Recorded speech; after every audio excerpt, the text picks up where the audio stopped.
بسم الله أعوذ بالله من الشيطان الرجيم بسم الله الرحمن الرحيم Assalamu alaikum wa rahmatullah wa barakatuh, chers frères, chères sœurs, chers auditeurs, chères auditrices. Aujourd'hui, Binillah Azzawajal, nous allons enclencher un sujet qui est assez propice pour la plupart, surtout des repentants ou des convertis.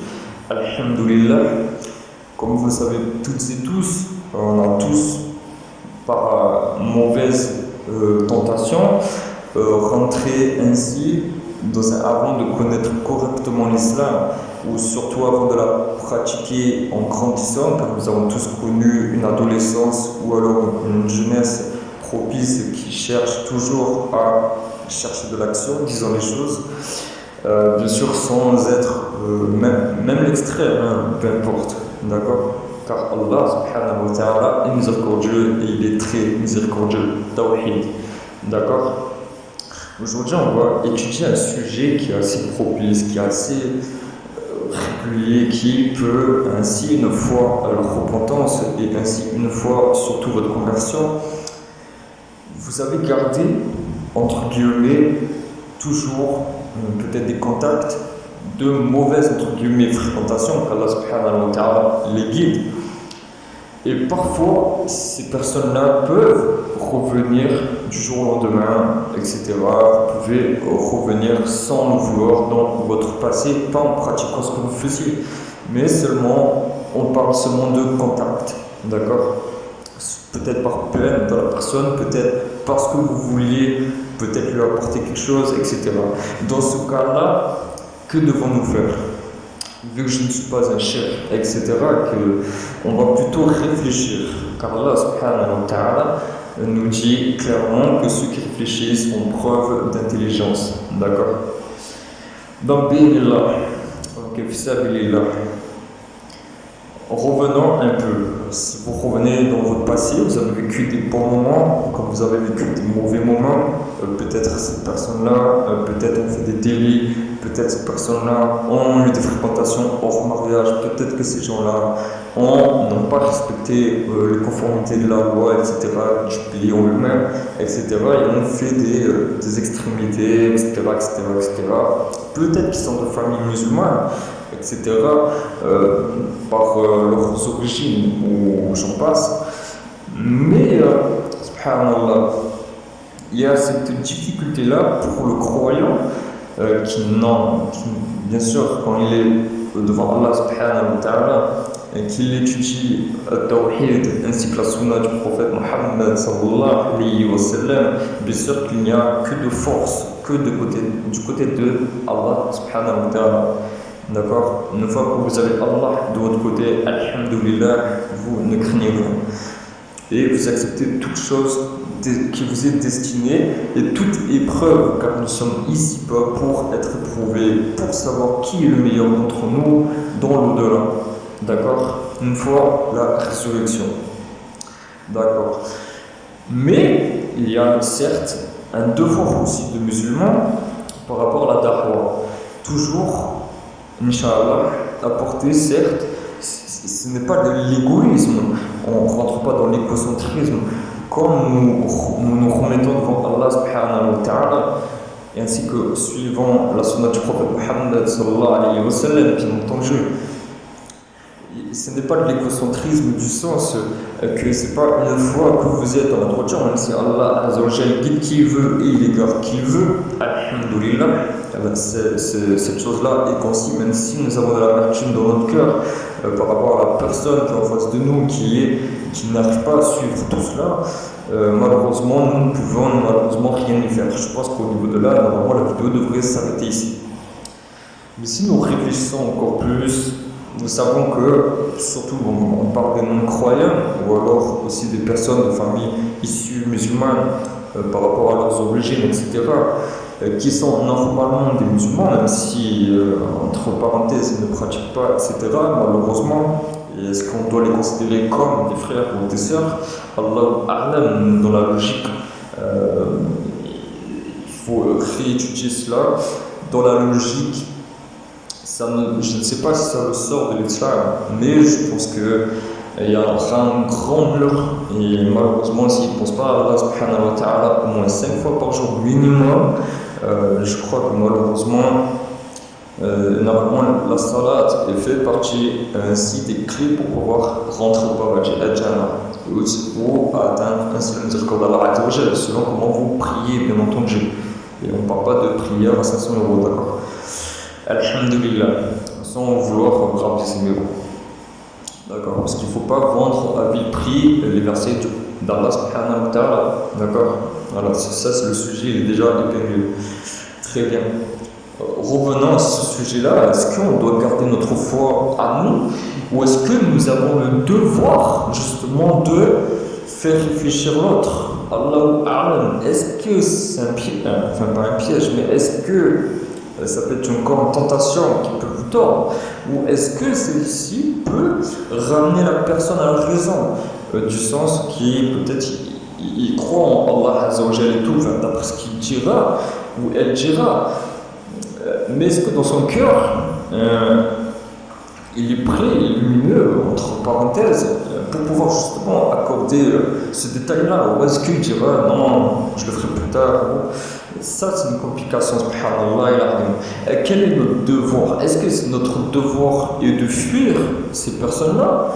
Ou est-ce que notre devoir est d'essayer, je dis bien par la permission d'Allah Azza wa Jalla, sachant que nous ne sommes pas des prophètes, et même les peuples à l'époque du prophète Mohammed sallallahu alayhi wa sallam, ainsi que les autres prophètes comme Isa alayhi wa sallam, Moussa alayhi wa sallam, etc., et tant d'autres, qui ont justement transmis ce message du tawhid, de l'unicité d'Allah Azza wa Jalla, et s'éloigner des statues, de toutes sortes d'adorations qui est en dehors d'Allah subhanahu wa ta'ala. Une fois le message et les preuves inculpées devant eux, ils ont continué à adorer comme idole le veau, etc. Nous connaissons cette histoire. Alhamdulillah, Rabbil alamin.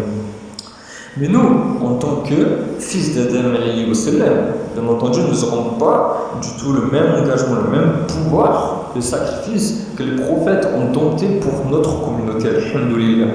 C'est-à-dire, justement, partager au-delà de partager, propager le khayr, propager la sunna du prophète Mohammed sallallahu alayhi wa sallam, propager la ilaha illallah, Muhammadan Rasulullah, propager celui-ci, ou tawhid, pour Isa alayhi wa sallam, quand il a dit, ne vous rapprochez pas de moi, je vous guéris par la permission d'Allah Azza wa Jalla, comme Maryam alayhi wa sallam, pardonnez-moi, qu'Allah lui accorde peu de bénédiction, d'accord, qui a eu un enfant par la permission d'Allah subhanahu wa ta'ala, alors qu'elle n'a pas eu forcément de rapport. Par sa piété, Allah Azza wa Jalla lui a montré, lui a dit, je te donne un enfant par ma permission. Voilà, kun fayakun, d'accord? Alhamdulillah, soit et il est. Donc voilà, ces bases-là, nous les connaissons tous et toutes, mais revenons ici à cette raison-là. Est-ce que nous, en tant que fils d'Adam, plein de faiblesse, car Allah subhanahu wa ta'ala nous décrit parce que c'est lui qui nous a créés faibles avec certaines passions, faibles avec une tentation assez facile. Par rapport à, comme j'avais expliqué dans un précédent chapitre, une précédente vidéo, Al-Nafs, qui est le demandeur, le réclameur. Mais ainsi, quel est notre engagement à nous en tant que musulmans? Ça, c'est une question, alhamdulillah, je pense qu'elle est un peu pertinente. Est-ce qu'elle doit se limiter seulement à la salat, ou est-ce que par rapport à notre passé, etc., est-ce qu'il est encouragé justement, même si ce n'est pas nous qui ferons, nous serons seulement une cause, mais est-ce qu'elle sera pragmatique pour ainsi justement éclairer certaines personnes, leur montrer le changement, montrer que c'est le meilleur des changements qu'ils peuvent faire en dehors de l'argent illicite, haram, etc. Allah a'lam. Je ne sais pas si nous devons suivre la sunna du prophète Mohammed sallallahu alayhi wa sallam. Nous savons que le prophète Mohammed sallallahu alayhi wa sallam n'a jamais été fuyard. Mais d'un autre côté, vu que nous sommes des fils d'Adam alayhi wa sallam, que nous sommes faibles, est-ce qu'il est bon pour nous de ne pas fréquenter ces personnes, mais de répondre par exemple à un texto ou quoi que ce soit lorsqu'ils vous recontactent, par exemple pour les personnes qu'on peut connaître, qui sont sorties peut-être de cadres pénitentiaires, etc. Est-ce que nous devons, je sais pas, tendre la main entre parenthèses, c'est un grand mot, hein, bien entendu, c'est un grand mot. Ou est-ce que nous devons les fuir pour se dire, je me rapproche des frères, de la sunna et du tawhid, ainsi, et nous prions ensemble, ainsi, nous élevons notre foi ensemble et nous restons ensemble. Ça, c'est une question, au-delà d'apporter une réponse, c'est une question, une réflexion qui peut être tentative, etc., qui peut, subhanallah, nous faire rappeler, alors que bon, pas tellement, une fois que vous êtes bien, Inch'Allah, alhamdulillah, dans la religion d'Allah subhanahu wa ta'ala et de la sunna du prophète Muhammad sallallahu alayhi wa sallam, normalement vous avez une force, une capacité, masha'Allah, une capacité, Allah barak, une capacité justement à pouvoir ainsi choisir tout en ayant confiance en Allah subhanahu wa ta'ala, donnant toute votre confiance ainsi pour justement rester dans le cadre de la religion et aussi apporter des hasanat autant que vous pouviez pour l'au-delà, Inch'Allah, avant votre mort, car ici c'est, comme on le dit souvent, éphémère. Nous regretterons sûrement si nous n'avons pas assez fait nos actions, que nous avons seulement, certes, nous avons prié, alhamdulillah, Allah Azzawajal, et nous avons tenté plus que mal de suivre la sunna du prophète Muhammad sallallahu alayhi wa sallam, ainsi que d'apprendre les versets, d'apprendre des sourates, etc., etc. Mais certes, il faut les appliquer. Allah subhanahu wa ta'ala nous rappelle que c'est seulement lui qui guide et qui égare. Et même si vous vous mettez mal, ça vous fait du mal que les gens soient dans une sorte de perversion, qui ne veulent rien entendre, rien comprendre. Allah subhanahu wa ta'ala nous le rappelle ainsi. Il leur a fait des oreilles lourdes. Des oreilles lourdes. Ils ne voient pas, ils ont un voile devant leurs yeux jusqu'au jour de la résurrection. Donc, alhamdulillah. Je pense qu'il y a quelques réponses à apporter. Si ça peut aiguiller certains et certaines qui ont eu des fréquentations, qui ont souvent été tentés quand vous étiez à l'extérieur, etc., que ce soit l'argent illicite, même le plus petit ou le plus grand. Mais justement, vous connaissez ce genre de personnes et vous savez que ces personnes-là, même si Allah subhanahu wa ta'ala est capable de tout, grand bien que malgré que continuer malheureusement peut-être leur défaillance et ainsi peut vous tirer vers le bas. Mais est-ce que nous devons les laisser, je ne sais pas, Allah, c'est vraiment une réflexion et je pense que j'ai apporté inconsciemment des réponses. Même si celles-ci ne sont pas assez peut-être précises, elles sont bien entendu, je pense que c'est basé sur le Coran al-Karim ainsi que sur la sunna du prophète Muhammad sallallahu alayhi wa sallam. Même si alhamdulillah, Inch'Allah, bin al-Azawajal, j'espère ainsi pouvoir plus approfondir cela et khayr, Inch'Allah, pouvoir apporter tout au mieux de meilleures réponses, Inch'Allah. Mais je pense que c'est un sujet qui est peut-être connu pour la plupart des repentants et des convertis qui ont eu des précédents. Bien sûr, bien entendu, il ne nous est pas demandé d'être fermé, c'est-à-dire de ne pas dégager la personne, de dire voilà, toi tu es dans le haram, moi je suis dans le halal, toi tu dégages et moi je suis là. Je sais pas, je pense pas. Sincèrement, on peut se mélanger. Le prophète Muhammad sallallahu alayhi wa sallam a bien sûr commercialisé avec des chrétiens et des juifs. Il a eu des voisins juifs, etc. Et ce n'est pas pour cela qu'il les a laissés tomber, qu'il les a laissés de côté comme voilà, peu importe leurs fautes ou leurs injustices, etc. Le prophète Muhammad sallallahu alayhi wa sallam a toujours été là pour même si ce n'étaient pas des musulmans, bien entendu. Donc, est-ce que nous ne devrions pas faire la même chose?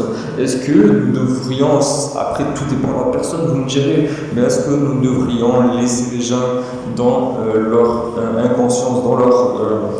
ils sont formellement conscients, bien sûr, s'ils font du mal, etc. Mais les réveiller, Allah, je pense que si c'est une bonne chose. Tout dépendra de votre personne, tout dépendra de la personne que vous connaissiez. et tout dépendra voilà, de tout ce qui peut engager cela. Même si c'est vous, la seule destinée, c'est Allah subhanahu wa ta'ala qui la connaît et qui la sait, et c'est lui qui, en un claquement de doigts, disons les choses en image, peut décider si oui ou non telle personne sera ou ne sera pas. D'accord? Donc voilà, alhamdulillah. Je pense que je vais arrêter au niveau de cette vidéo qui a été un petit peu longue, mais je vous souhaite à toutes et tous bonne continuité dans le haqq, dans l'islam, dans la sunna du prophète Muhammad sallallahu alayhi wa sallam, le tawhid, l'unicité d'Allah subhanahu wa ta'ala, dans toutes vos situations, d'accord? Nous le reverrons sûrement dans une prochaine vidéo. Je vous laisse. Assalamu alaikum wa rahmatullahi wa barakatuh. Bonne guérison à tous les malades du monde ainsi à tous les peuples qui endurent, mais seulement, bien entendu, par loi divine. Alhamdulillah. Assalamu alaikum wa rahmatullahi wa barakatuh.